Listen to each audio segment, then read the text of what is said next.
Hello, welcome back to Neha food stories. ഈ ചുട്ടുപൊള്ളുന്ന ചൂടത്ത് റീഫ്രഷ് ആവാൻ വേണ്ടിയിട്ടുള്ളൊരു കിടിലൻ ഡ്രിങ്കുമായിട്ടാണ് ഞാനിവിടെ വന്നിട്ടുള്ളത്. ഇപ്പം നല്ല ചൂടല്ലേ, അപ്പോൾ ഈ ചൂടത്ത് നമ്മൾ റീഫ്രഷ് ആവാൻ വേണ്ടിയിട്ട് കട്ടൻ ചായ അതേപോലെ കോഫി ഒന്നും കുടിക്കില്ല. അപ്പോൾ അതിന് പകരമായിട്ട് കുടിക്കാൻ പറ്റിയ ഒരു വെറൈറ്റി ഡ്രിങ്കാണ് ഞാൻ ഇന്നിപ്പോൾ നിങ്ങളുമായിട്ട് ഷെയർ ചെയ്യുന്നത്, ഐസ്ഡ് ടീ. അപ്പോൾ ഈ ഐസ്ഡ് ടീ എങ്ങനെയാണ് ഉണ്ടാക്കുന്നതെന്ന് നോക്കിയാലോ. അപ്പോൾ ഐസ്ഡ് ടീ ഉണ്ടാക്കാൻ വേണ്ടിയിട്ട് ഒരു പാനിലേക്ക് 2 കപ്പ് വെള്ളം ചേർക്കുന്നുണ്ട്. അപ്പോൾ നമ്മുടെ സാധാരണ കട്ടൻ ചായ ഉണ്ടല്ലോ, അതുപോലെ ഒന്നും അല്ല കേട്ടോ ഈ ഐസ്ഡ് ടീ, അതിനേക്കാട്ടിലും ടേസ്റ്റാണ്. അപ്പോൾ ആദ്യം തന്നെ നമുക്ക് ഈ വെള്ളം ഒന്ന് തിളപ്പിച്ചെടുക്കണം. വെള്ളം ഇവിടെ തിളച്ച് വന്നിട്ടുണ്ട്. ഇനി ഇതിൽ ഫ്ലേവർ കൊടുക്കാൻ വേണ്ടിയിട്ട് ഒരു ചെറിയ കഷ്ണം ഇഞ്ചി ചതച്ചിട്ടുണ്ട്, അപ്പോൾ അത് ചേർത്ത് കൊടുക്കാം. പിന്നെ ഞാനിതിലേക്ക് ചേർക്കുന്നത് ഏലക്കയാണ് കേട്ടോ. അപ്പോൾ 2 ഏലക്ക ചതച്ചിട്ട് ചേർക്കാം. ഇനി ഇതിലേക്ക് ചേർക്കാനുള്ളത് പുതിനയിലയാണ്. അപ്പോൾ ഞാനിവിടെ 4 ഫ്രഷ് പുതിനയിലയാണ് ചേർക്കുന്നത്. പിന്നെ നമുക്കിതിലേക്ക് മധുരത്തിന് ആവശ്യമായിട്ടുള്ള പഞ്ചസാര ഇട്ട് കൊടുക്കാം. ഞാനിപ്പോൾ 1 കപ്പ് പഞ്ചസാരയാണ് ചേർക്കുന്നത്. അപ്പോൾ ഐസ്ഡ് ടീ ഒക്കെ ആവുമ്പോൾ നല്ല മധുരം ചേർക്കണം കേട്ടോ. നമ്മൾ സാധാരണ കട്ടൻ ചായയുടെ പോലെയല്ല, ഐസ്ഡ് ടീക്കൊക്കെ കൂടുതൽ മധുരം ചേർക്കണം.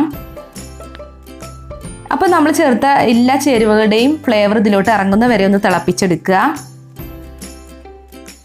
അപ്പോൾ ഇതൊക്കെ ഇപ്പോൾ നല്ലവണ്ണം തിളച്ചിട്ടുണ്ട്. ഇനിയിപ്പോൾ ഇതിലേക്ക് ചായപ്പൊടി ഇട്ട് കൊടുക്കാം.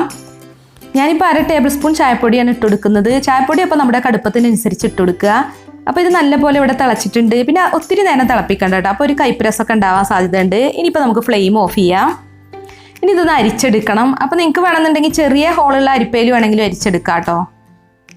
അപ്പോൾ നമ്മൾ ഇഞ്ചി ഏലക്കയും പുതിനയിലൊക്കെ ചേർത്തുകൊണ്ട് തന്നെ നല്ലൊരു ഫ്ലേവറാണ് കേട്ടോ ഈ ചായക്ക്. നമ്മളിത് അരിച്ചെടുക്കുമ്പോൾ നല്ലൊരു സ്മെല്ല് വരുന്നുണ്ട്. അപ്പോൾ നമ്മൾ ചൂടുള്ള കട്ടൻ ചായയാണ് കുടിക്കാൻ താല്പര്യപ്പെടുന്നെങ്കിൽ ഇത് ഇങ്ങനെ തന്നെ സെർവ് ചെയ്യാം. പക്ഷെ നമ്മളിപ്പോൾ ഇവിടെ ഉണ്ടാക്കുന്നത് ഐസ്ഡ് ടീ ആണ്. അപ്പോൾ ഇനി നമുക്കിതിലേക്ക് നാരങ്ങ നീര് ചേർക്കണം. ഞാനിവിടെ 1 നാരങ്ങയാണ് എടുത്തിട്ടുള്ളത്, ചെറിയ നാരങ്ങയാണ് കേട്ടോ. അപ്പോൾ നമുക്ക് ഈ നാരങ്ങയുടെ നീര് ഈ ചായയിലോട്ട് ചേർക്കാം. ഞാനിപ്പോൾ ചൂടോട് കൂടി തന്നെയാണ് നാരങ്ങ നീര് ചേർക്കുന്നത്. അപ്പോൾ ചായ തണുത്തതിന് ശേഷം വേണമെങ്കിൽ നാരങ്ങ നീര് ചേർക്കാം കേട്ടോ. അപ്പോൾ എന്താണെങ്കിലും നമ്മൾ ഈ ചായ ഒന്ന് നന്നായിട്ട് തണുപ്പിച്ചെടുക്കണം. റൂം ടെമ്പറേച്ചർ ആവുന്നത് വരെ തണുപ്പിച്ചതിന് ശേഷം വേണമെന്നുണ്ടെങ്കിൽ ഫ്രിഡ്ജിൽ വെച്ചിട്ട് തണുപ്പിച്ചെടുക്കാം കേട്ടോ. അപ്പോൾ നന്നായി തണുപ്പിച്ചെടുത്തിട്ടാണ് നമ്മൾ ഐസ്ഡ് ടീ സെർവ് ചെയ്യേണ്ടത്. അപ്പോൾ ലെമൺ ജ്യൂസൊക്കെ ചേർത്തിട്ട് ഒന്ന് നല്ല പോലെ ഒന്ന് മിക്സ് ചെയ്തെടുക്കുക. ഇനിയിപ്പോൾ നമ്മൾ റൂം ടെമ്പറേച്ചർ ആവുന്നത് വരെ വെയിറ്റ് ചെയ്യണം. അതിനുശേഷം നമ്മളിത് ഫ്രിഡ്ജിലേക്ക് വെക്കണം കേട്ടോ. ഫ്രിഡ്ജിൽ വെച്ചിട്ട് നല്ല പോലെ ഒന്ന് തണുപ്പിച്ചെടുക്കുക. ഇനിയിപ്പോൾ നല്ല തണുപ്പ് വേണ്ടാന്നുണ്ടെങ്കിൽ റൂം ടെമ്പറേച്ചർ ആയതിനു ശേഷം വേണമെന്നുണ്ടെങ്കിലും ഐസ്ഡ് ടീ സെർവ് ചെയ്യാം. അപ്പോൾ ഐസ്ഡ് ടീ സെർവ് ചെയ്യാൻ വേണ്ടിയിട്ട് ഒരു ഗ്ലാസ് എടുത്തിട്ടുണ്ട്. ഇനി അതിലേക്ക് കുറച്ച് കൂടുതൽ ഐസ് ക്യൂബ് ഇട്ട് കൊടുക്കുക. അപ്പോൾ ഐസ് ക്യൂബൊക്കെ ഇട്ടിട്ട് വേണം കേട്ടോ നമ്മൾ ഐസ്ഡ് ടീ സെർവ് ചെയ്യാൻ. ഇനി ഇതിലേക്ക് ഒരു ചെറിയ നാരങ്ങയുടെ പീസും കൂടെ ഇട്ട് കൊടുക്കുക. പിന്നെ 2 പുതിനയില കൂടി ഇട്ട് കൊടുക്കുക. ഇനി നമ്മൾ റെഡിയാക്കി വെച്ചിട്ടുള്ള തണുപ്പിച്ചെടുത്തിട്ടുള്ള ടീ ഇതിലേക്ക് ഒഴിച്ചു കൊടുക്കാം.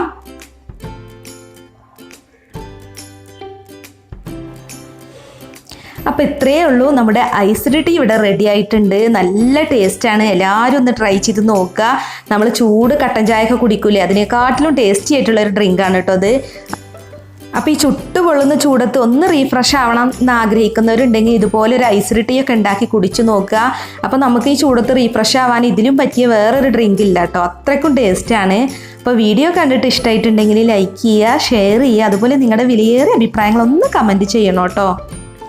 പിന്നെ നമ്മുടെ ചാനൽ സബ്സ്ക്രൈബ് ചെയ്യാത്തവരുണ്ടെങ്കിൽ പ്ലീസ് ഒന്ന് സബ്സ്ക്രൈബ് ചെയ്ത് സപ്പോർട്ട് ചെയ്യണേ. അപ്പോൾ സബ്സ്ക്രൈബ് ചെയ്യുമ്പോൾ അതിനടുത്ത് കാണുന്ന ബെൽ ബട്ടൺ ഒന്ന് ക്ലിക്ക് ചെയ്യണം കേട്ടോ.